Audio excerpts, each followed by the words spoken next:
Introducing Nathan Schwartz-Salant offers me a difficult challenge if I have any hope of originality in my remarks. Whenever Nathan is mentioned, one always hears adjectives like innovative, creative, imaginative, and original, and they're all correct. So finding some way of describing him and his contributions to the field without feeling like a parrot and still doing him justice is a real test. As I consider what I've already said, I realize that the words challenge and test present themselves as yet another way to describe Nathan's effect on his colleagues and the field of depth psychology in general. He has perhaps more than any contemporary Jungian laid out a challenge to fully and completely surrender to the interactive process that defines the work of analysis. He strives to offer himself completely to those who enter his consulting room and demands nothing more than he is willing to endure himself. This challenges us all to make the same level of commitment, not in some brash, grandiose way, but quietly and seriously and with resolve. Tonight, Nathan brings us another challenge, to carefully consider the dangers of complacency that are implicit in following a method at the expense of really entering the encounter with another person. He is the right person to begin in this keynote presentation to lead us into the dark places, because he has respect for their dangers and a willingness to persevere as these mysteries defy our rush to understand. Would you please give a warm welcome to Nathan Schwartz-Salant.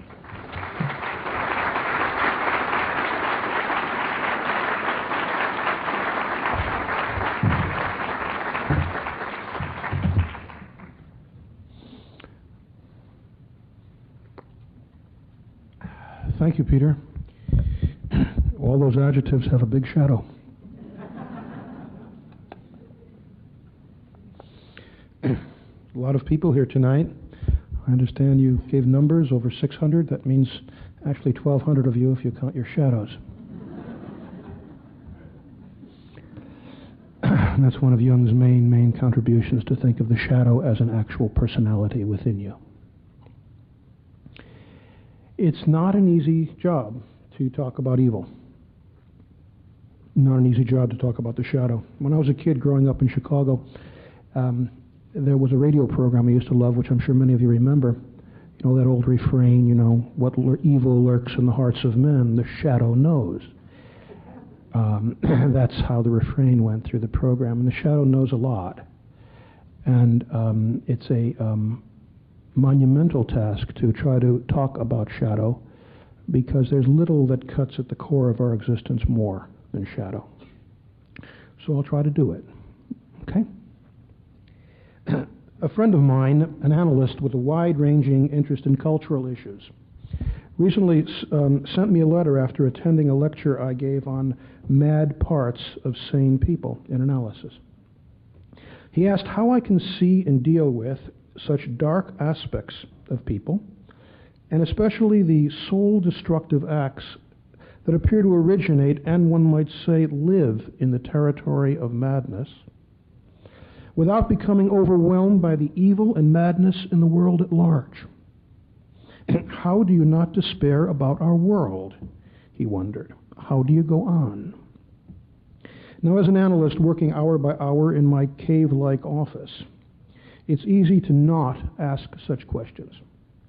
It's possible to adopt a kind of optimism based upon the fact that, as far as psyche is concerned, its imagery would insist that there is gold indeed in very dark places.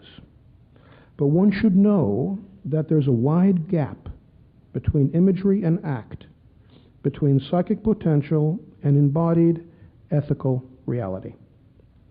A 43-year-old man recently dreamed what would appear to be a dream that's tailor-made for this conference.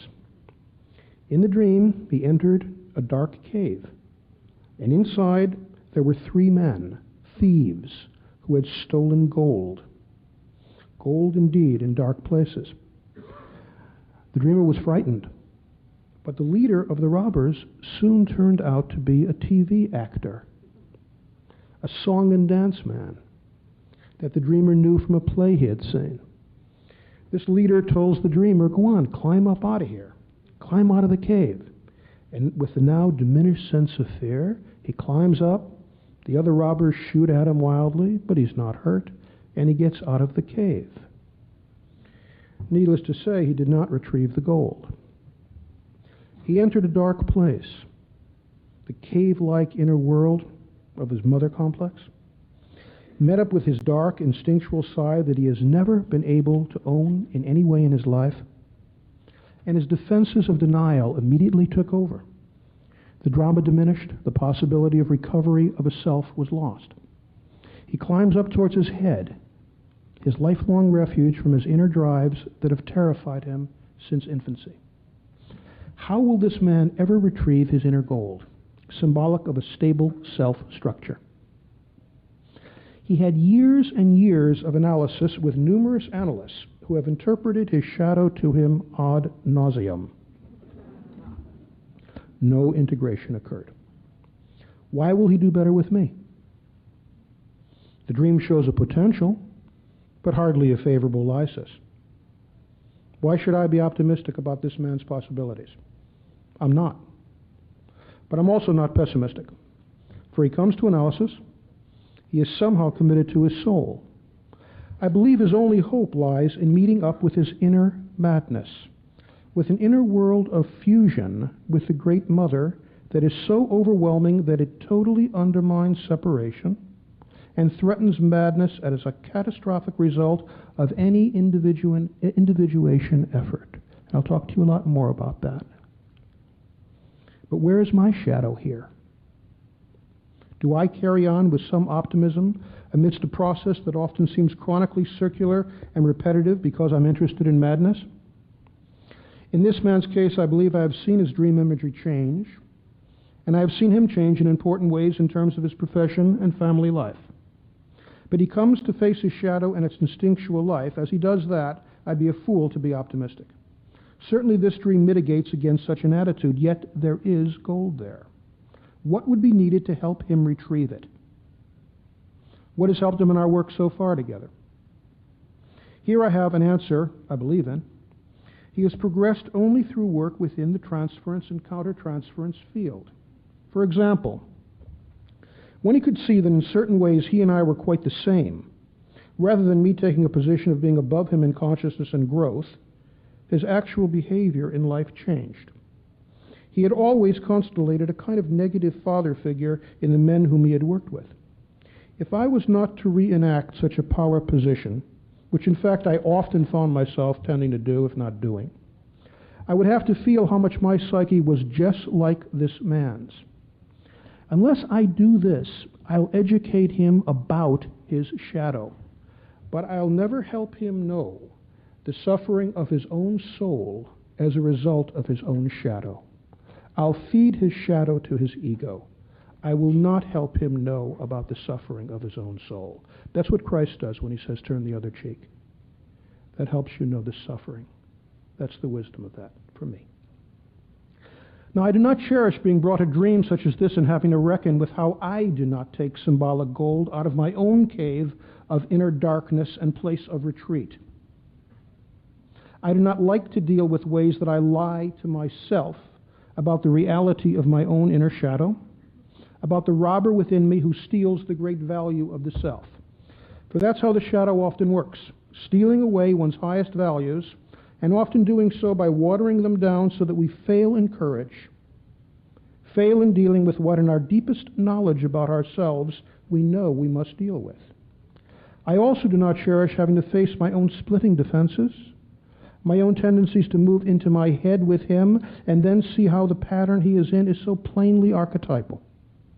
A classic image of the need to fight the dragon. It's so easy to tell him such things and to become a mentor, urging him on, feeling a kinship with him because he is a man, but not feeling my own unresolved deep fusion issues and associated terrors, and knowing that a secret madness lurks here. This is not a gross kind of madness, not a florid delusional madness in which you look at somebody and think they are about to rape your daughter. This is not a total reality distortion. The kind of madness I'm talking about is a secret kind of system that subtly distorts reality. For example, a man the other day came across the following inner belief system, lived with for 40 years and never knew it. No one, he said, will connect to me in a way that respects my individuality. Anyone I am close to will always lie and distort what they see in me. You can imagine if you're living life with such a belief system, it's going to distort every relationship you have, as it did with this man, and he never knew it. Such beliefs lie hidden within the unconscious, usually unknown to the ego, yet they work to distort and alienate all relationships. It is a shock to discover that one's life has been run by such distortions. A shock. Every person here has such issues. Everyone, all of you. We all have a private madness, but the question is, how much does this madness have us? Jung wrote about such things in his alchemical works, and I'll later refer to such writings which demonstrate the extremely deep-seated nature of a collective shadow that we all partake of. Now, what if I do tell this man about the pattern he's in? Suppose I interpret it in the following way. For example, I hear the dream and I also register my own splitting tendencies to become intellectual. In other words, I experience ways in which I am tending to become the negative father, an aspect of the father so clearly absent in the dream. Having worked in this way with what can be called projective identification, I could interpret his dream as a statement about how he feels he is not being helped enough by the analysis, perhaps because he experiences me still as a critical or absent father. I may also note ways in which this dream is a correct reflection upon our work, thus limiting any guilt that such an interpretation might engender. But what would be involved in his getting the help he needs? What really will help him? Is it a matter of his recognizing his negative projections onto me, and so to speak, integrating it, and thus being able to eventually interject me in a positive way? I don't think so. Such thoughts bring to mind a Kabbalistic myth about knowledge and evil, in which the origin of evil lies in Adam's eating from the tree of knowledge. It is said when Adam ate of the fruit of the tree of knowledge, which is on the side of the devil, and separated it through his awareness or his contemplation, separated it through his awareness or his contemplation from the tree of life, the evil urge dominated him in his eating and in his soul. It is thus the act of splitting the tree of knowledge from the tree of life, which is the cause of evil. For then the tree of life loses its strength to contain the evil potential in the tree of knowledge. Originally, both trees were growths from the same root. They were one. Evil exists in this way of thinking as a result of destroying this unity. And you note it's remarkable that these wonderful words, Adam's awareness and contemplation, are seen as far from virtues, but they're reckoned as part of the creation of evil. Now, when I interpret, I try not to blunder by becoming a source of knowledge about archetypal patterns, thus splitting life and knowledge. For it seems to me, unless I live within the life between us, and this means the mystery of that life which is so very different from the open book this man would appear to be from this and similar dreams, then any knowledge I act on will itself be evil, it's self-destructive, if I do not live within the field of life between us. It is only if he and I are like brothers within a field of life that we both partake of, and within which we are willing to discover not only what we know, but what we do not know, that our endeavor might have some success. It's within a field like this that one has to be alert to the fact not what you can empathize with another person, but to acutely look for where you cannot. To look for experiences in the other person that you do not know, to the uniqueness in the person separate from anything you can empathize with, along with empathy. Now, if I can do that, perhaps our endeavor might have some success. Surely it will not if I commit the other sin that tempted Adam, eating of the fruit of the tree of life. That is to say, if I fail to die within our interaction, if I remain untouched in an essential way, and especially if I fail to see how my own madness is constellated by his, or his by mine, and how this field cannot ever be truly sorted out. Yet I also have known how such an effort can bear fruit that is not swallowed. can bear a self that the ego does not own. Strangely, I will have to die a bit, my omniscience, my omnipotence, and eternal residues of narcissism killed in order to help this man. In all of this, such reflections themselves may be a way of maintaining an optimism. Can they not also be a way of seeing evil, his or my own? Creativity can be a great escape. How am I to see ways in which I can be the fake robber, the actor, not really real? If he, like any patient, says, you just do this for the money, you're not real to me, the patient is always correct in some way. Is the patient not correct in ways that are far deeper than some appeal to reality or to the professional contract might explain? To call analysis the impossible profession is not an idle metaphor, yet it is by accepting the impossibility of knowing, while tenaciously working to understand and being open to not knowing, that a mystery can unfold. A self can be born, and gold can indeed be found in dark places, but it is usually the darkness within the therapist that must lead the way. As an analyst, or at least my sense of what this means, if I speak about evil, I have to speak of its paradoxes and humiliations within the analytic hour. The devil is he who lies, the bringer of the lie, the one who acts in an inauthentic way while playing at being authentic. The devil in all of us hides the lie of inauthenticity within a narcissistic cover. Hence, the devil is often a dandy.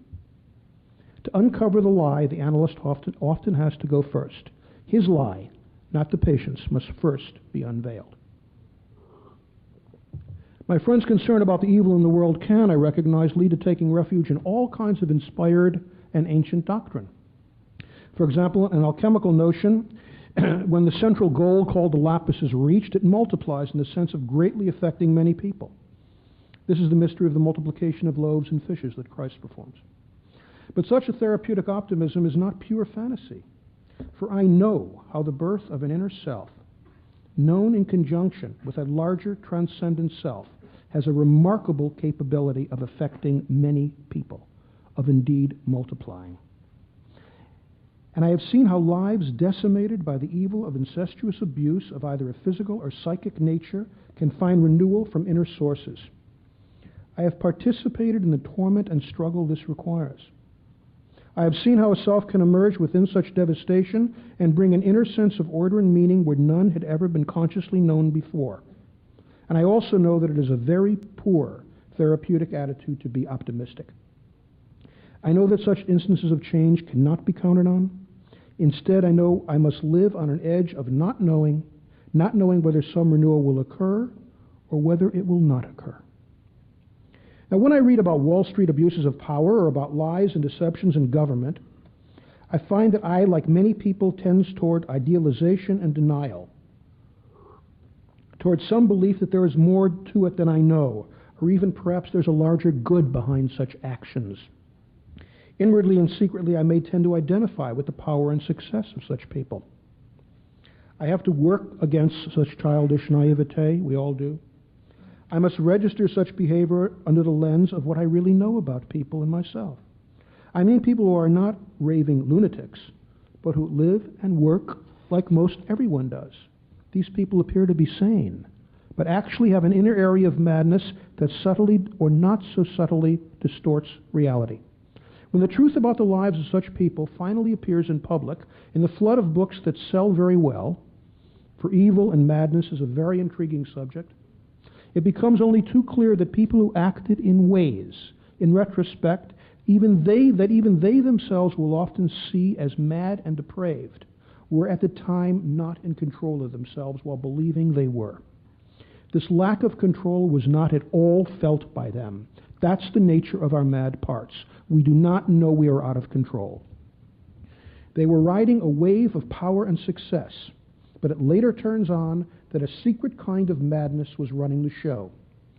Instead of an ego making choices, they were driven by a compulsion that had its own logic and intelligence. In religions of the world where evil has an autonomous dualism, the power of evil is also a creator, such as Zoroastrianism. But these people were out of control. But once again, the treacherous aspect of madness is that one believes one is not mad. That perhaps is the difference between a mad person and one who is sane. The sane person knows he or she has areas of madness which can take over and can effectively destroy any semblance of reality functioning, while appearing to be rational and even inspired. A sane person knows madness lurks nearby. An insane person, or someone possessed by his or her inner madness, believes himself or herself to be perfectly sane.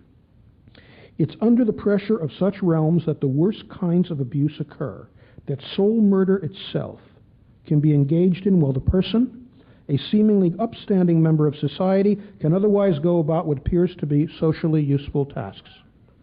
Usually it is only after the damage is done and the person is forced to see what has happened that his or her madness becomes evident. Several years ago, one of the investment bankers in a Wall Street scandal once went into a very expensive restaurant.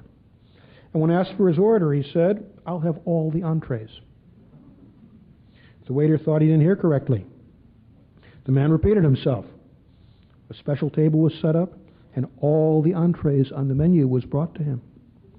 He tasted them all, and he picked one out, and he had the rest sent back. If someone who wasn't a multimillionaire did this, one would immediately think he was quite mad, and surely call for help of some kind. But not here. This man was powerful, and his actions were seen as merely idiosyncratic or clever. But when his terrible abuses of power finally came to light, actions such as these, and his son's statements to others years earlier that his father was not merely demanding in business, as others thought, but that his father was quite mad, are now seen in another light. One sees a dangerous megalomania, a person possessed by a corruptive power that eventually destroyed many careers and perhaps lives as well.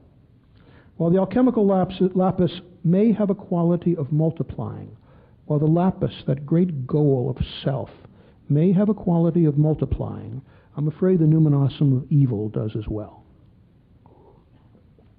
So to my friend's question, I have an answer, but not one that is totally satisfying. I suppose, that evil has not yet won out, perhaps not yet. And I believe that we are in a battle with darkness, and perhaps a battle that is more dangerous now than ever before in the history of humanity. That may be why we witness nowadays a revelation of the dark aspects of so many people. Those that have done terrible damage, and those that have also brought considerable consciousness and beauty as well. Even Time magazine, when Time gets it, it's finally happened. Even Time magazine had a recent cover story, entitled "Evil. Does it exist, or do bad things just happen?" It is remarkable how the shadow side of so many famous people has risen up before our eyes. The number of names still causes a shudder. Jung himself, but Freud too. And many leading names of psychoanalysis exposed in Jeffrey Maussan's books can be listed among those whose shadow side has either been exposed or highlighted in some way. Lately we have learned of Masood Khan's madness and his anti-Semitism. Joseph Campbell dies and his shadow is immediately a media topic. And a long list of other names can be drawn up. Names of people whose darkness terribly afflicted those very close to them while they appeared to be pinnacles of light. No longer do we have to focus upon the seemingly total darkness and madness of a Hitler, a Stalin, a Jim Jones, or a Saddam Hussein. Now, as a result of mass media reports, one thinks easily of the shadow sides of creative people, those who have entertained us. Bing Crosby, Joan Crawford, Picasso, Heidegger, Tillich, Bettelheim, Chaplin, Werner Erhard, and a number of Indian and Tibetan gurus whose crazy wisdom is actually a euphemism for psychotic behavior and abusive sexual acts. Many more names could be added. It would appear that becoming successful is a sure way to find one's shadow side hung out in public. And this is a remarkable phenomenon. And I think a testimony to the fact that shadow awareness is becoming an absolute necessity for our very survival. Perhaps the humble work of an analyst dealing day by day with his or her own shadow while dealing with the same material in a patient in some way is a contribution to this effort. And to this end, let's look to C.G. Jung's approach to a person's dark and often destructive side, to the shadow. In Jung's work, we find some of the most important and, I think, problematic approaches to evil that we have in modern times. Why does evil exist? Why? Why?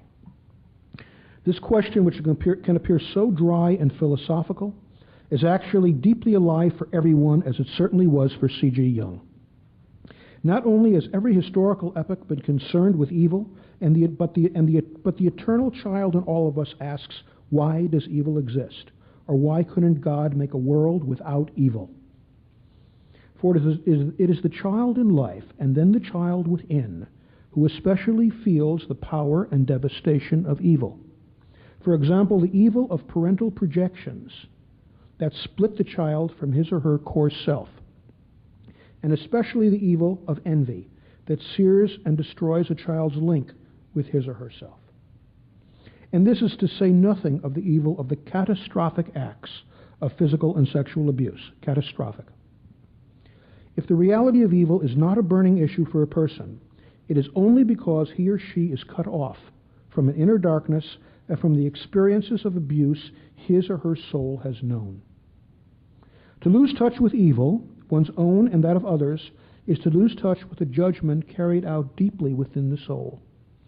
In the Egyptian ritual of the weighing of the heart at death, the heart was seen to tend either toward the side of Seth, the devil, or the side of Osiris, the soul and the giver of life. There's a deep morality in the human soul that does this weighing. Why evil? Why evil? There have been many answers, and in this paper I'm especially concerned with Jung's and its clinical relevance.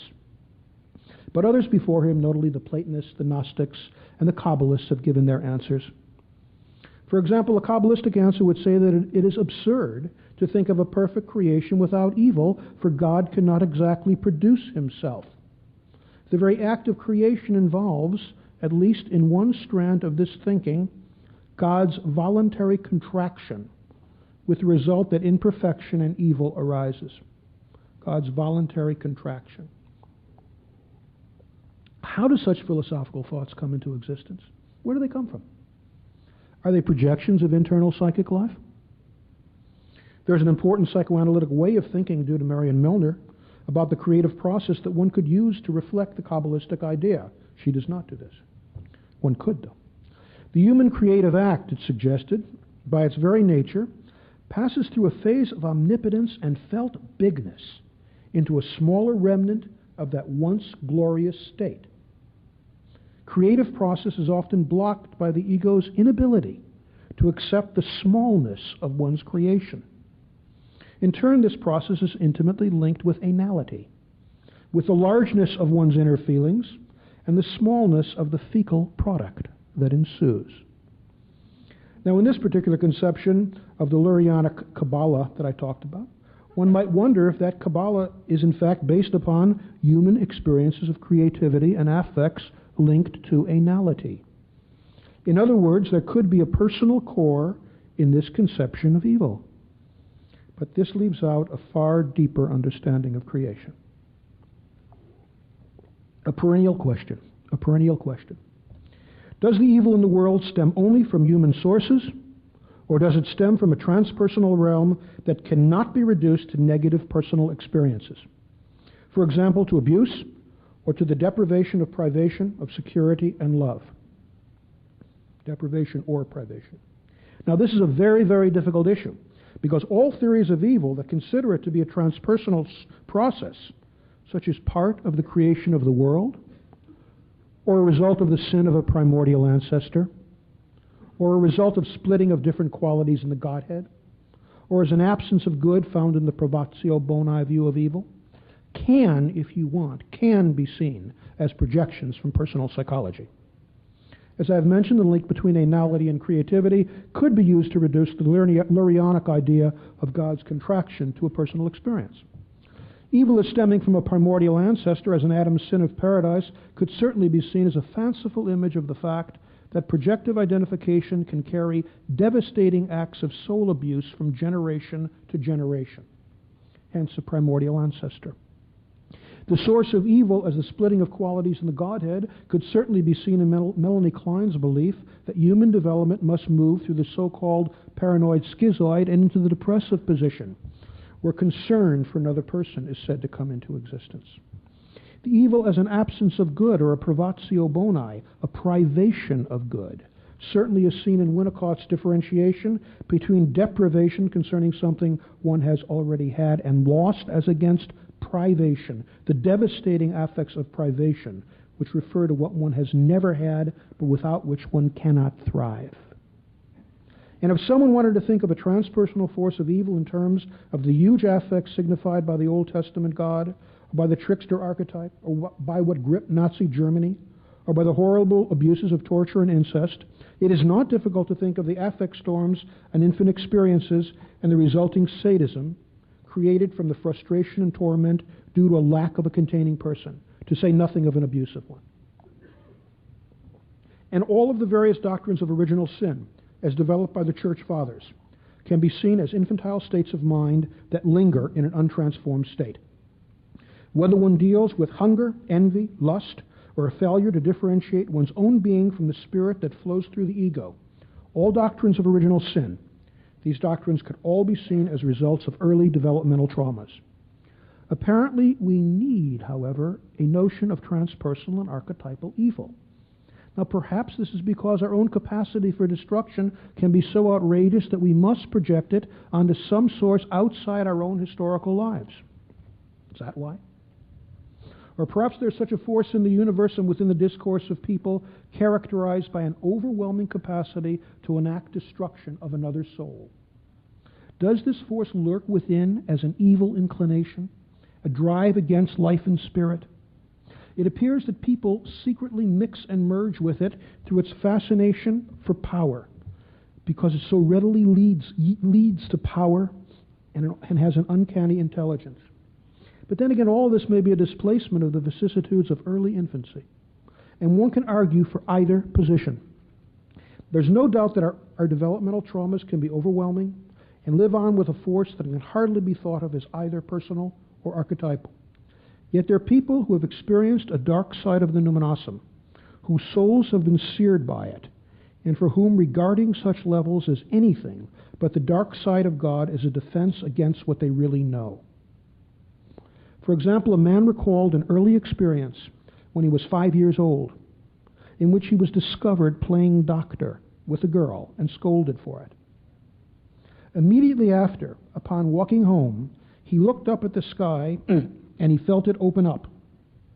An overwhelming light was present, but then he felt attacked by it in a sharp and physically painful way. He felt it in his entire being, but especially his head and chest. Life for him was not the same after that. From being a playful, creative child, he became deeply withdrawn, narcissistic, and frightened. Much later in life, he recognized that he had known, at a very young age, the dark side of God, a numinosum that was intensely linked with light and power. And we might recall that Jung's own self-images in childhood, such as the dream of the underground phallus, represented a dark and ambiguous aspect of the numinosum. Jung kept this dream secret for much of his adult life, till he was over 50, yet he never forgot it. Ultimately, one's position for an archetypal or purely human root of evil might depend upon one's personal experience, yet the phenomenon of a Hitler or a Stalin cannot be reduced to personal or even to collective factors. Now, one of Jung's most important standpoints was for both a human and a transpersonal source of evil, what he called the personal and archetypal shadow. And in this, he's in the tradition of systems of thought, such as the Kabbalah, Gnosticism, that insist upon a personal but also a transpersonal and substantial quality of evil. In other words, we're born into the world not as a tabula rasa, but also not just with a constitution. We're born into the world with a potential to feel and to experience and to act out a force that may be the derivative of centuries and centuries of experience. We don't know, but it goes way beyond the individual. That is Jung's point of view. One of Jung's most important analyses of the larger archetypal source of evil is found in a remarkable place in Mysterium Conjunctionis, and he hides it, half of it, in a footnote. I don't know why that is. Jung was very odd, you know. When there were things that he was afraid of getting attacked by, he often hid them in the mouth of an alchemist. And that's not cowardless, that's smart shadow integration. And so half of this is found in a footnote in Mysterium Conjunctionis. But Jung talks about something that the alchemists call the wound. And it's a wound that comes from an act of original sin. And what is original sin in this alchemical doctrine? Original sin is a wound that stems from the castration of the great goddess. It is a wound that comes from the castration of the great goddess Cybele, who was initially hermaphroditic and was castrated by male gods. It's a story that goes back to the transition from Neolithic to Bronze Age culture. And in this conception, because of Cybele's castration, she is mad. She is in a state of madness. And furthermore, her consort and son-lover Attis is similarly in a state of madness. And the two of them live in an absolutely irresolvable fusion state. Attis can neither separate from Cybele, nor can he stay with her. When he tries to separate, like in one occasion when he goes off with a nymph, Cybele kills the nymph. Attis, out of his mourning, kills himself. The son-lover, like Attis, castrates himself, hangs himself, is killed by the dark side of the great goddess. They cannot separate, and that is the wound. That is the primal wound traced back to this form of original sin, well before the fantasies of the Church Fathers. This form of original sin in everybody's soul, a wound in which you can neither separate nor stay. A wound of unimaginable torment. And the alchemists believed they had a cure. Optimistic guys. They believed that by virtue of creating a state they called the conjunctio, very important in Jung's work, by creating a state in which there was a union between two people, not a physical union, but a union in what they called a subtle body, a union in which one's body, physical body, was felt by the person but extended out in a sense to the other and formed a unified other, another third thing. They believed that when that happened, it was followed by a terrible darkness. You see, it was followed by what they called a nigredo. But that darkness was what they called our nigredo. It was sought after. You see, something that followed a union state. And in that darkness, in that nigredo, lurked the worst energies of nihilism, envy, hatred, and especially madness. And if one could live through that nigredo and recognize that it was a result of a previous union state, and carried with it all the terrors and traumas of incest abuse that previously happened in other kinds of negative conjunctios one had. If one can live through successive nigredos, they believe that a substance would be created. They believe something called a balsam would exist. And this substance would indeed heal the wound of original sin, the wound of unbearable symbiotic fusion in which you can neither stay nor leave. That's an example from Jung of the way evil functions in our being and comes from generations and generations and generations ago, and in this case, from the overthrow of the goddess. Now, I want to hasten to say that this is not to say that the problem of the archetypal, the bigness of that shadow, is necessarily always harder to deal with than the personal shadow. There are people for whom dealing with the personal shadow is more difficult than the archetypal shadow. And we have to be very careful of hierarchies that make one harder necessarily than the other. Now let me talk about the shadow, personal and archetypal, just briefly. The personal shadow supposedly contains all those elements of our existence that have been repressed as we've grown up. All the feelings that we couldn't tolerate in order to become functioning egos in the world. The whole slew of feelings within us that were intolerable to our environment, intolerable to the superego that we have, intolerable to the conscience that was imposed on us. This is all pushed aside. This becomes the personal shadow. This becomes the dark personal side. Now, it's very central to Jung's thought that the shadow, while being a terribly difficult moral problem, also is purposeful. That when one can, so to speak, integrate it, it leads one on to more and more states of discovery. But in order for that to happen, one first has to be able to feel it as an other, like a dark brother, a Cain and Abel, like a dark brother. It has to be able to be felt, like a dark sister. You have to be able to feel the shadow in this way of thinking, Jung's way of thinking, as having an inner otherness. And that's a difficult question, to be able to separate from that shadow and have it as an inner other. Now, one thing that you can kind of use this as a telltale thing about the personal shadow, it's on the same scale as the ego, the same size, more or less. So when the personal shadow issues come up and the patient or whoever it is says, I can't deal with this, it's really usually a secret, I won't. The archetypal shadow is another story. It's not I won't. When it's the archetypal shadow, the I won't or I can't is an inflation. It's not that, because the archetypal shadow is felt as overwhelming. I want to get back to that. Now, when one, so to speak, integrates the personal shadow, that means when you can carry with you, when you can walk in life with the awareness that you can envy another person and hurt them, that you can be narcissistic and only care about yourself and not really care about another person, when you realize that you have a power drive that can run roughshod over another person's best values and needs, when you begin to carry that you have this dark brother or sister within you, indeed, you do begin to gain an inner source of energy. You do begin to gain, you get stronger. And see, that's why in many fairy tales, you can never get the gold back from the other side unless you have the shadow with you. You're not strong enough. So the necessity to integrate the shadow, to be able to have that shadow with you, is essential, is absolutely essential. But what about the archetypal shadow? What about that other fellow that shows up in our projections, as Hitler, as Stalin, as Saddam Hussein, etc.? In Psychology and Alchemy, Jung says something very, very important. He says that the personal shadow and the archetypal shadow are always intertwined. Always intertwined. And you must remember that. It's a great problem in Jungian psychology to begin separating those two too much. First the personal, then the archetypal. Always intertwined, he says. But then what do you do with that? See, what happens with the archetypal shadow, the way we know that clinically, the way you know that in your own being, is it leads to a fascination with darkness. All those shadow qualities that I've just recited to you, for example, all those various shadow qualities, you may know them, but can you stop acting them out?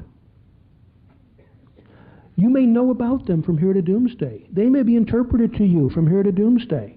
What is it that helps you stop acting them out? In the fusion with the numinosum of the archetypal shadow, that's what stops acting out. If you can somehow resolve that fusion, how? How? Jung says it's a natural state that exists, this fusion between this archetypal larger thing and the personal. And you know what he says? He says it's only a problem for pathological individuals. That's me. See? Might be a few of you too. See, he says that when you're going to deal with the archetypal realm, the way you deal with it is through amplification. Because you tell mythological stories about these archetypes that come up, and in that you're able to soothe the overwhelming anxieties and contain things, and the personal shadow will separate. To me, it doesn't work that way. I don't think it's ever worked that way. I think what that does is help the ego split. But it doesn't help the cardinal problem of acting out. What is the problem? The problem is not primarily the moral issue of the shadow. The problem is madness. The problem is having to come up against those areas in our being in which we are truly overwhelmed. I believe that nobody deals with this fundamental intertwining of the archetypal and personal shadow, and make no doubt about it, they are intertwined. What's the statistics on incest? What's the statistics on child abuse? Boys and girls alike. They are incredible. That's an intertwining of personal and archetypal shadow. Those are mad acts, acts of madness, of soul murder, that the nicest guy or woman in the world would seem to be before you talking about it, and you can't imagine how it happened. But it happens. Because there's a fascination, and it isn't controlled. How is it going to be controlled? In my experience, the main problem, once again, is about recognizing that states of madness exist. Now, in Jung's work, I believe one of the problems we have to face is his attitude towards madness. You might remember, as he tells you in Memories, Dreams, and Reflections, Jung's entire life work was discovered through states of madness. After his break from Freud, he went through 4 years of descent into the unconscious in which he experienced psychotic states of mind. When he returned from that place, he brought with him, he was fortunate enough, he brought with him what he called his prima materia, the work for a lifetime. And then what he said was this.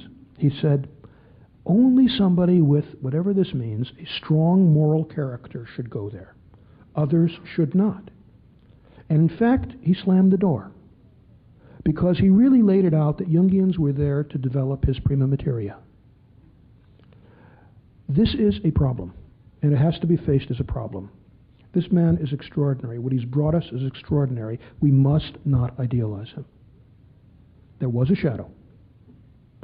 If we follow his approach towards madness, we will never analyze it. We will never gather it up in the room when we're with somebody. You know why? Because it's the easiest thing in the world to avoid. When someone's mad parts enters the room with me, and I would say this, you can all, any of you who are therapists can think about this, or think about it with anybody you're with, or anybody, or ask anybody's experience of you.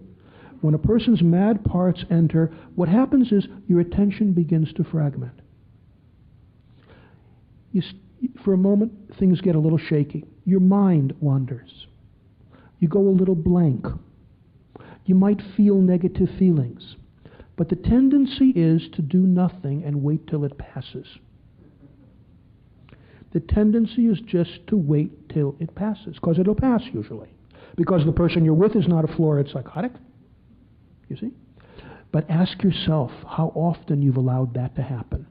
How often you've allowed the slight dissociations, the slight blankness, the slight feelings of emptiness, the slight feelings of inner deadness, the slight feelings of hate to pass. You see? How often you've let that happen. And if you've done that, and also ask yourself how often you've found yourself when the person is in that state talking about his or her positive qualities. How you found yourself shoring up their strength, you see. Because it's been too terrifying to just sit and look into a madness that, in fact, if you look into carefully enough and fully enough and see, you can often see right in it a very demonic force. A very outrageously demonic force. A force that from its eyes, you are not you. There is a total reality distortion. Now, when somebody begins to come up against that in their own nature, when you begin to feel the power of that force, that madness which lurks on the outer edges of anything we've integrated in our existence, when you begin to feel that power, you come up against something that humiliates you, that crushes you, you see. But it's the only thing that crushes the power drive in the archetypal shadow. It's only when we humbly feel that we are limited by these levels of our own madness, out of which we can commit the worst acts without knowing it. Only when we stay somehow close to it, that we also stay in a place where we are not gripped by the fascination of evil, because we know, in that place, we know the damage we can do to another soul. You know who knew about that best? The Greeks. That was the myth of Dionysus. There were two forms of Dionysus. When the god came into a territory, and he is the god who comes when he is not called. He comes on his own. He has no ready-made sanctuaries. Next to Apollo, he's the most itinerant of all the gods. But he has no sanctuaries. He comes. And when he comes, one must sacrifice to him. And those that do not sacrifice, that do not pay homage to him, immediately are stricken with madness and go through terrible acts of defilement, such as child murder. But those who know their madness and follow Dionysus in his ritual are cleansed. There's a purification. The two forms. It's the same thing in a human being. the form of our madness when we know it. It has a strange cleansing and limiting function. If we don't know it, if we think it's something we can overcome, integrate, we're lost. We never integrate madness. In fact, integration, the only kind of integration we have is by becoming aware that it can never be integrated. We respect it, we see it, and we know that within, strangely, those powers of madness also lies renewal. It's all very much a strange mystery. But all this can be missed if we will not allow ourselves to gather up the madness in the room right within us, or our own madness. Now, why does it form? Why? Where does this madness in a personal sense come from? This blankness, this fragmentation, this awful kind of dissolution of consciousness, these deep feelings of hate, these flights from reality, these distortions of reality, where does it come from in a personal sense? Yes, it has an archetypal leg, such as in a Dionysus myth. Yes, it's part of the primeval waters of creation, but we also always have to work both sides of the street. Where personally? Try this, if you will. Many, many people have gone through the following kind of experience. They've gone through the experience where they have had a very poor experience of bonding with another person, say the child and the mother. They've had a very, very poor bonding experience in the sense that they've never known another who they can rest up against safely and have their toxins taken out, have their deepest anxieties taken away. They haven't known it. They've been deprived of it. It's a privation, even deeper than a deprivation. It's a privation. They haven't known it. And what happens then? If you haven't had that experience, what happens to you? What do you do? What do you do? Well, I'll tell you one thing that happens. One thing that happens is another structure forms inside of you. And it's a very deep-seated masochism. And it's a kind of masochism in which anything that is wrong in the environment, wrong in any sense, by someone else's views, by any accidents that happen, by any feelings that, quote, don't fit, anything that's wrong, you suck up. It's like you gain a black sponge inside yourself. And this black sponge literally sucks up everything that's wrong. And it becomes a caricature of bonding, because now you bond in this deepest masochistic way. And it's not a scapegoat, you see. The scapegoat is more advanced. The scapegoat wants to do something about it. It's deeper. It's a totally masochistic, passive place in which you just take it in. You're there to take it in. And you form a very dark inner core of masochism. And furthermore, you form a very, very dark split-off sadism. A very, very deep core of anger that goes with it. And within that core of masochism, there is massive distrust, tremendous paranoia, the belief that nobody will ever be there for me, that I can count on nobody. Those kind of structures form, and something worse happens. Because in that black sponge, as I'm talking about it, there exists shards of pain.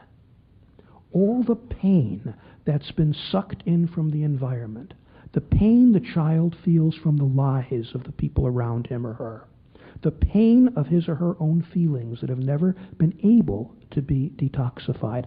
And the thing about that pain, it's so bad that you can't call it physical or psychic. Anyone who touches that level knows it's neither physical nor psychic. It's beyond those categories. That kind of pain lives in us. And the response to that pain are psychotic defense mechanisms. So another way in which we have to deal with the madness within us is to approach it not only from a so-called purposeful archetypal level, wherein the Dionysus myth might help us, or we could see it as bounding the limits of what we know, but we also must approach it in terms of daring to touch the worst level of pain within us. If you don't know that pain, you can't help anybody through it, you see, because it's only, you have to feel it yourself, because otherwise your voice tone won't carry the right vibration for a person to dare to open to it. Words don't help. You see, it all has to go through you. But it's that kind of level out of which some of the worst kind of evil and abuse functions. So let me wrap up a little bit.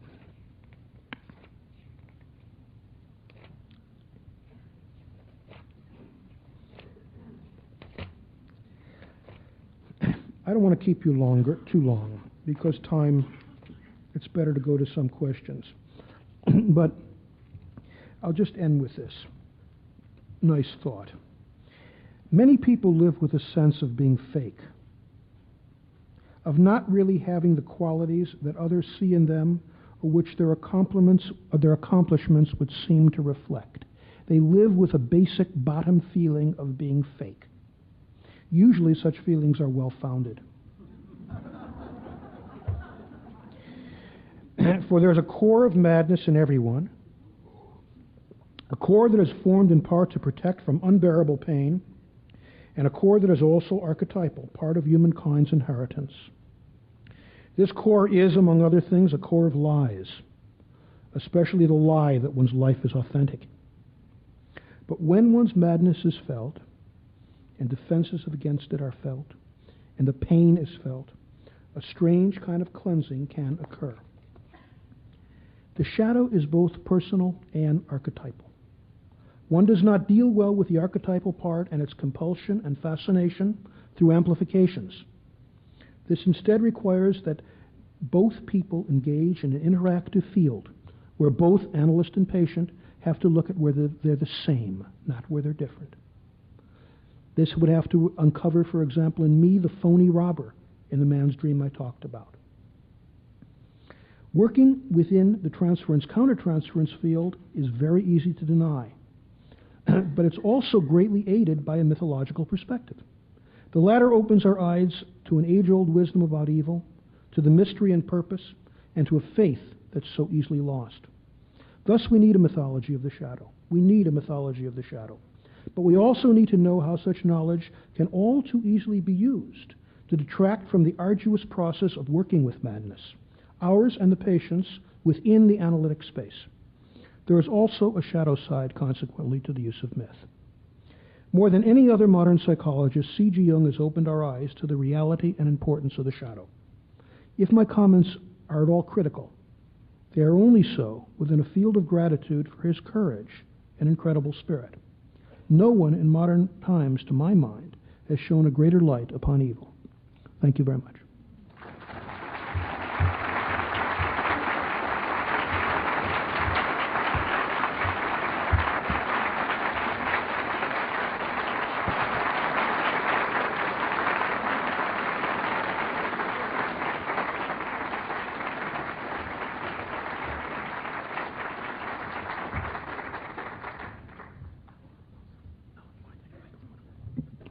You wanted to go right into questions, Peter? Yeah, I think that would make the most sense. Okay.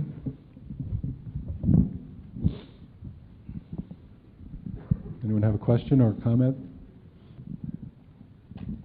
I'm interested in your thoughts about the Senate hearings tomorrow in Washington with regard to personal and archetypal shadow. Well, there's a good example, you know, of the collective shadow, of the masculine collective shadow. Men still don't get it, you see? I mean, and it's true. So it's a perfect example of a collective shadow. Every man is brought up feeling he's better than a woman. There's no man alive who doesn't feel in his bones somewhere that he is better than a woman and that she can be used for his purposes. Every one of us has been fed that, you know, like pablum. And it's a terrible thing to come to terms with. You know, you have to shake your head sometimes to realize it's not true. But that's an example of a collective shadow. Anyone else? It's a little difficult for me to formulate. My eldest son is mentally ill and out in the mental hospital. And your talk, among many other things, have in recent months suggested to me that I need to go visit him. And I'm afraid of something. And in some sense, I'm asking for some kind of some kind of armor or some kind of way to be with him. I think I have a great deal to learn from his madness, and I certainly see a lot of my own madness magnified. Is there anything you can say that might help me with that?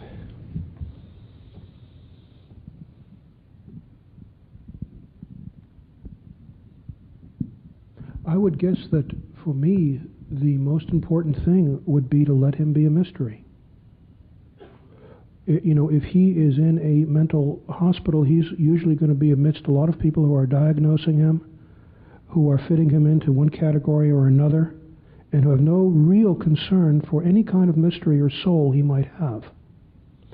And I would imagine that the degree that you could get out of the way of your own ego and dare to feel your own madness, if you will, that you might find him.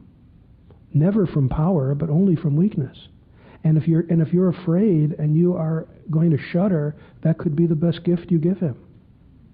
I mean, the worst thing you could do is need to be in control. That's the worst thing. Because he's around a lot of people who believe they have to be in control. And that doesn't help him. Most people get out of mental hospitals by learning how to play the game. They don't heal.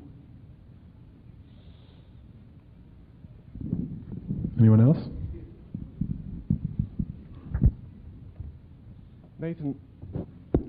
Nathan, at times I wasn't quite sure how deliberately you were using madness and evil almost interchangeably. What I'm saying is that madness is a field that overwhelms us, and evil acts lurk within it. I'm considering madness as a field of energies, of activities that affect us, that overwhelm us, and I'm saying that acts of evil will often originate from that field, and the field has the effect of totally denying the act of evil, rationalizing it, taking the worst kind of abuse and fancying it up into some service of soul. I'm not identifying madness with evil, but I think they are very close together. And I'm saying that it is in fact in the experience of madness that we get cleansed of our evil, which is different from the acting of madness. But the strange thing about that cleansing, as the Greeks knew, is it only comes to those who know that they've defiled or polluted the soul, one's own or another's. And with that horrible knowledge, the very fields of madness become cleansing. Can become cleansing. Can you speak up? I've had the experience of what seemed to be a state of union at the time later become what I wasn't sure whether it was acting out or evil on my part or not, and I've never been able to answer that question. And the person in question consciously is fine with it, but I'm not. Have you... Say that again? Say that again? In a clinical situation, experiencing what seemed to be a state of union between myself and the client, but some things got acted out in that. I didn't feel in control of it. It was very powerful, and later on, even though the client said she was fine with it and seems fine with it, I'm still...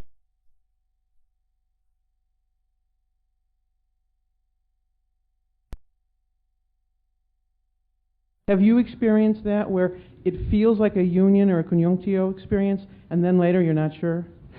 You see, thank you for sharing that. I mean, these are very, very, very difficult issues. You know, the kind of states of union, you know, when they are acted out, I don't know exactly what that might mean to you, but if it means anything but feeling them as psychic states in an interactive field, that's usually disastrous.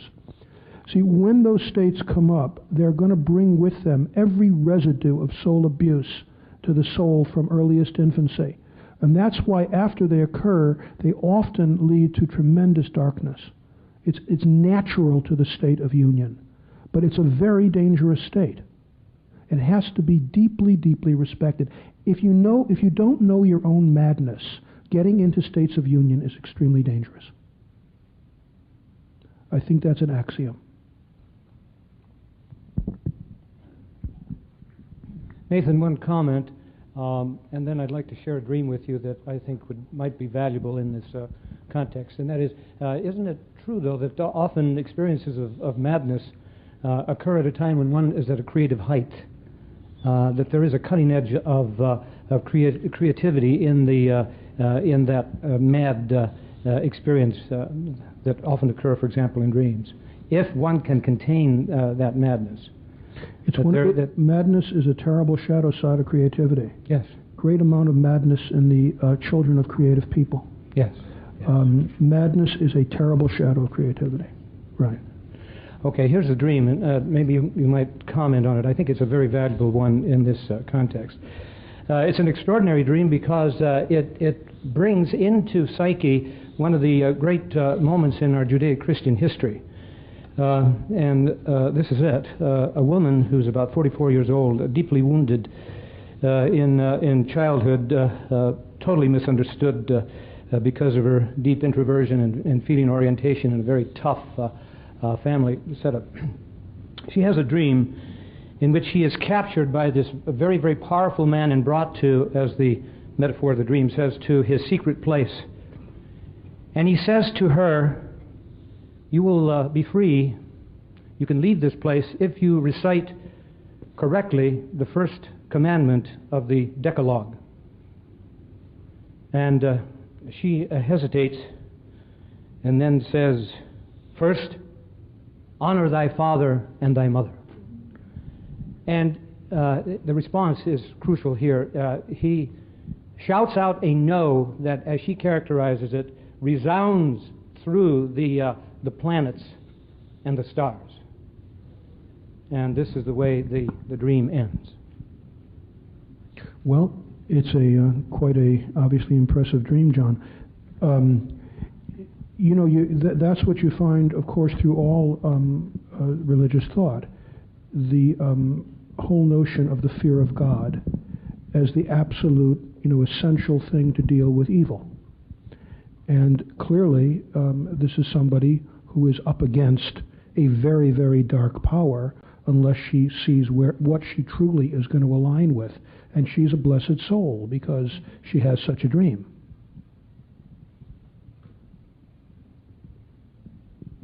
But she's somebody who is in the midst of, obviously, who has to make a choice. And whoever would need a dream like that is another story. But that's a powerful dream to get. And she has a very, very dark history.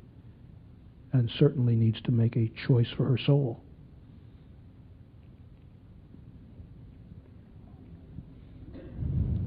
I was triggered by the word that you used, danger, in the analytic or the therapeutic situation.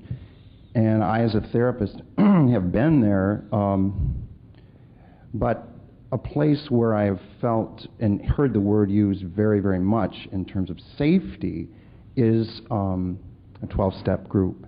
I am myself, I'm a survivor of incest, and that word is used in those meetings. And the other word that comes to mind is restored to sanity.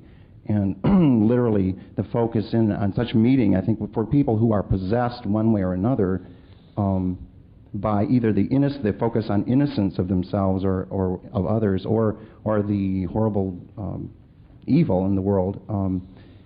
In that situation, we're able to balance that, somehow slice through that and share. My question involves Jung and Jung's trepidation with the group, because it's such a powerful movement in this country and all over the world, and I've experienced both in AA and in survivors of incest great power and healing and ability to experience the suffering and some of those shards you're talking about. I just wondered where you see Jung's shadow in this issue of the group, and especially since he, in some of his relationships with his patients, it seems like there was acting out there, and that I'm wondering why he put such a great focus on the one-to-one relationship rather than in downgrading the group. I think that that a lot of that is a reaction to cultural forces. A lot of it is a reaction to dangers of collectivity as he saw them at the time, Nazi Germany, whatnot. It also came at a time where there was a lot of ignorance about groups, And it also is a result of his own, obviously, personality in which he was not up to really opening in that way in a group of people. It's something that we all are getting to know. It's also strange that is to say, getting to know the power of groups. It's strange with Jung in that regard, too, because he tends to think about the alchemists as solitaries. They weren't. They generally worked in groups. The tremendous amount of group work has always gone on. And so there's sort of this mystique of the sacred, secret introvert. It's not so. Gurdjieff groups. I mean, people know that it's immensely hard to work alone, especially if one's dealing with any powers like that. Yes.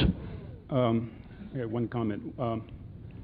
In your discussion, it appeared to me that you equated evil with darkness. And the analogy you used with the sponge, it was a black sponge. In my reading of mythology, evil came in many colors. Yeah. Red, green, black. Yeah, it's true. I'm a white man. In reading African mythology, the evil one was always white or dressed in white. Now, yeah, you're right. It's many colors. The question I have is, why do you always, or I shouldn't say you, I shouldn't be an attacking statement, but why is evil always equated with darkness? Well, maybe it's because that's where most evil things get done, is in the dark. The point is that the darkness is usually meant as a lack of consciousness, as a lack of light.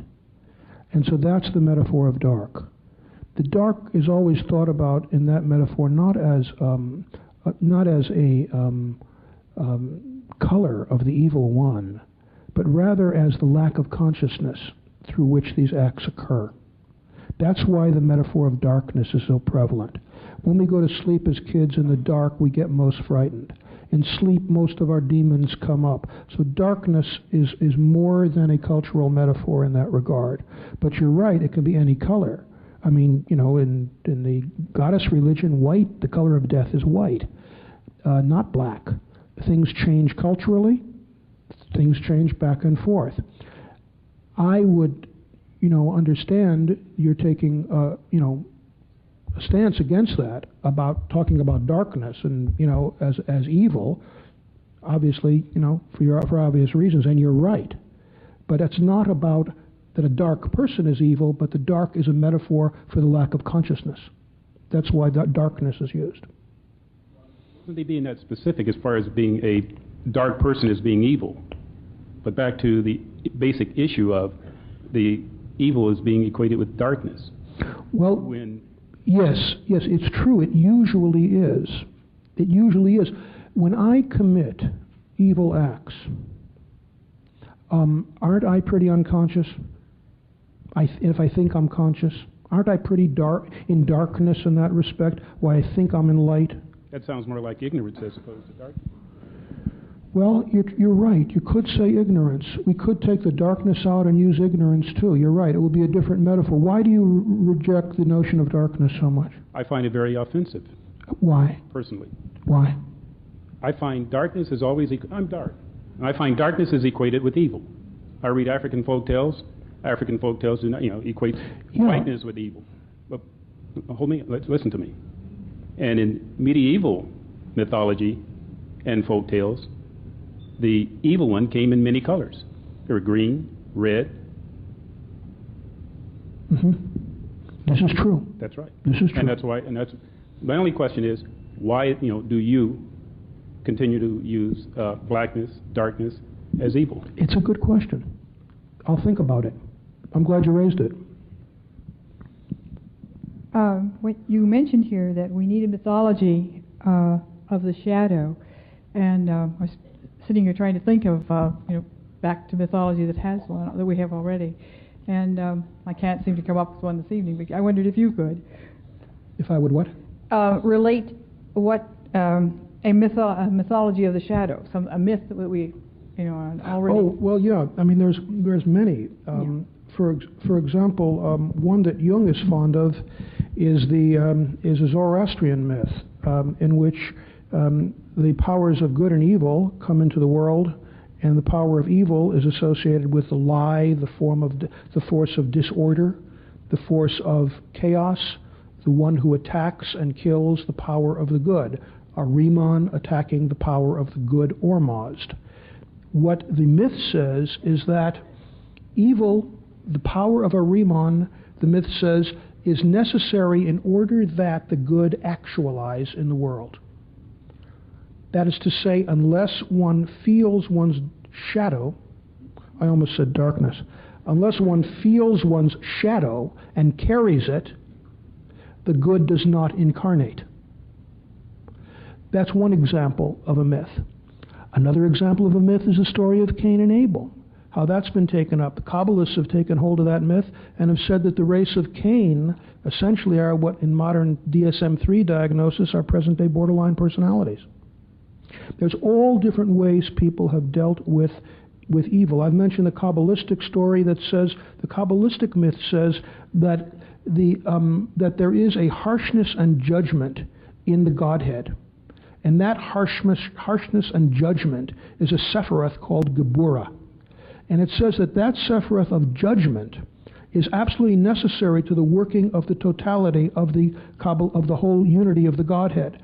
When it is split from its opposites, whether that be Chesed, the Sephiroth of mercy, or split from Binah, divine understanding, it's in that splitting that evil comes into the world.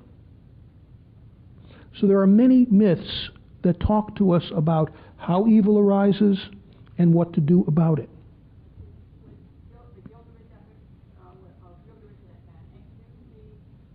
Gilgamesh and Enkidu would be another example. Enkidu, in that sense, is the shadow side of Gilgamesh in the sense of an earlier creation, someone closer to the goddess religion before. And that's something he then has to get in touch with. I think we'll do one more question. I'd like to go back to a statement you made to an earlier question about the creative parent usually has the child who is psychotic or has the evil. Is this if a creative parent does not use his creativity in a positive way? First of all, I didn't make that as a dominant statement. I said it seems that there's even statistical reasons to believe that the children of creative people suffer more. And it was an answer to the remark about creativity being close to darkness, close to evil. What it means is that when the person's creativity is so ensconced in a power drive that it's more important than relatedness. Martin Buber said that whenever a moment of I and thou is missed, evil is created. Whenever an I-thou connection is missed, evil is created. It's rather when creativity can be such a demon that it overrides the I-thou. And then there's a tremendous amount of devastation. The devastated recipient, in many times incest victims, are very creative people. What's the process that creates that? You say incest victims or perpetrators, were you saying, are creative people? The victims. The victim is a very creative... these are such complicated questions. The incest victim has touched the divine sphere, has had the sacred act enforced on him or her. The act that's only allowed to the gods, the act of incest. So because of that, the incest victim is in a strange way prone to the mystery of union, and at the same time, the fabric of the soul has been rent asunder, and there's like a tear in the subtle body, with the result that there's an opening to archetypal forces that are not that open to the person who is not the incest victim. So there's an opening to the creative often, too, from that horrible act. Thank you. I think we'll stop there. Thank you, Nathan. See you tomorrow.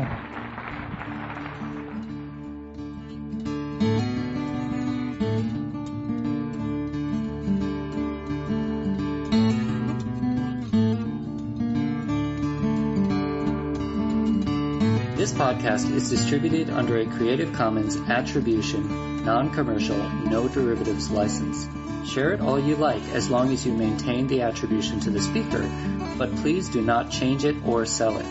If you like this episode, tell your friends about us or leave us a review on iTunes.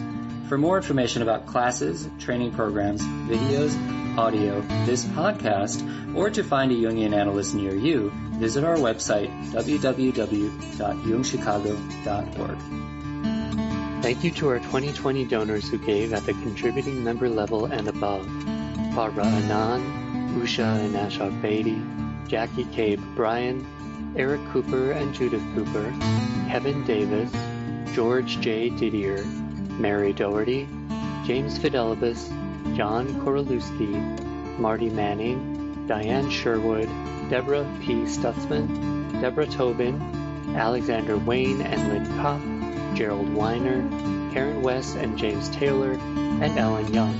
If you would like to join our generous community of supporters, just go to youngchicago.org/give.